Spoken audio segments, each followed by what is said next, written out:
Uxbridge and South Ruislip, it was never going to be an easy battle to win that for the Conservatives or indeed for Boris Johnson. I think Boris has been thinking about stepping down for some time because with the changes to the boundaries, with the general move across London towards Labour, with the inevitable coronation of Sadiq Khan for another term, London is Labour and Greater London is Labour, and Boris was always going to be toast in Uxbridge and South Ruislip.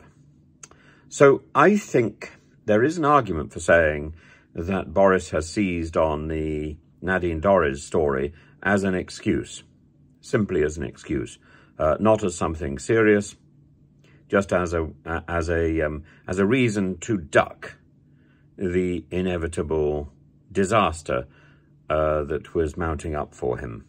So it wasn't a matter of this is the red line. It was a matter this was the convenient get out, because he had to get out, because there wasn't a way in which he could win that seat. I think he held on too long. I think he should have gone months ago, and it would have been much nobler for him to have gone months ago. He's gone like a weasel or a rat leaving a sinking ship. And it really is a sinking ship. No question at all about it. Boris is drummed out of the House of Commons, as well as out of number 10. This is without precedent.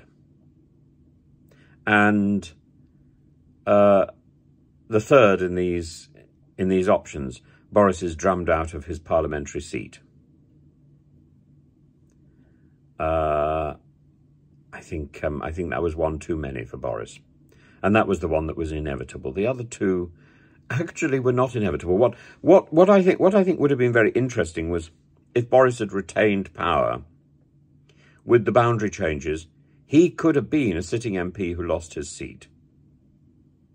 It was very possible. And that would have been a very interesting arrangement. And I remember, since I first started taking an interest in politics when I was at school, I remember always asking a question, what would happen if in a general election the Prime Minister lost his or her seat? What would happen? And I was like, oh, somebody would step down and the Prime Minister would take over their seat. But there would be a hiatus, wouldn't there? Would the Prime Minister, in fact, in practice, would the Prime Minister continue being Prime Minister, or would another person step in? It's a very interesting question, and we would have faced that, I think, had Boris retained office 9 months ago.